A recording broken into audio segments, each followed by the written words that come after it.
Pausa, o Intervalo do Mundo é o primeiro documentário da Panflix e foi idealizado pelo jornalista Patrick Santos. Gravado durante a quarentena, o material é resultado de 36 horas de entrevista com profissionais de diversas áreas sobre a pausa imposta pela pandemia da Covid-19.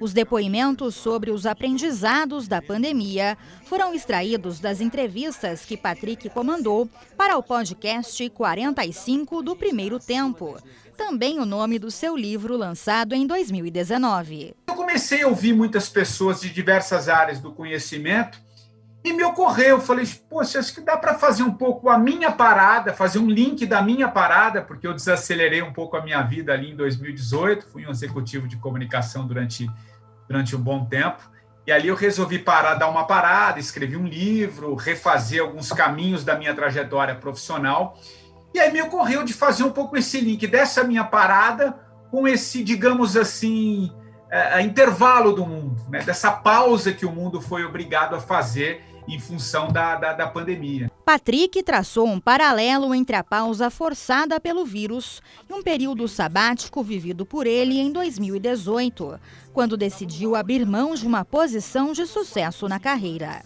A necessidade de olhar para dentro foi o que motivou a escolha. A gente vive muito acelerado, a gente está o tempo inteiro correndo, né, buscando, produzindo, achando que tem que fazer isso, fazer aquilo.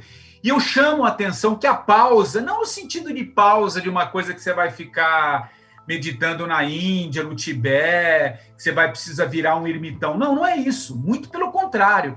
Eu chamo a atenção da necessidade que a gente tem das vezes parar um pouco, que seja 5 minutos tomando café, trazer um pouco, olhar um pouco para dentro. Eu acho que essas pequenas pausas ou pequenos sabáticos, digamos assim, né, eu acho fundamental. Para o jornalista, a pandemia mostrou à sociedade que a morte existe. O impacto fez com que ele refletisse sobre a rotina e como aproveitar melhor o tempo. Parece que a pandemia da noite para o dia nos mostrou que a morte existe, né? Parece que da noite para o dia ela bateu na nossa porta.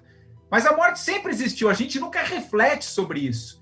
E, às vezes, entender um pouco a nossa morte, né, a nossa finitude, de alguma maneira, talvez seja uma oportunidade da gente encarar a vida de uma outra forma, né? Então, esse é um tema que eu abordo muito no documentário.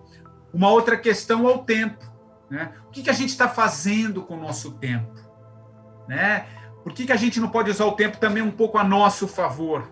Esse também é um outro questionamento, que é o nosso bem mais precioso, né? É o bem mais precioso que a gente tem, é o tempo. Entre os entrevistados estão o navegador Amir Klink, a escritora Lia Luft, a monja Cohen e o teólogo Ed René Kivitz, além do músico Tony Bellotto. O documentário Pausa, o Intervalo do Mundo está disponível no YouTube da Jovem Pan. Faço convite para que todos assistam o filme disponível gratuitamente lá no YouTube e na Panflix.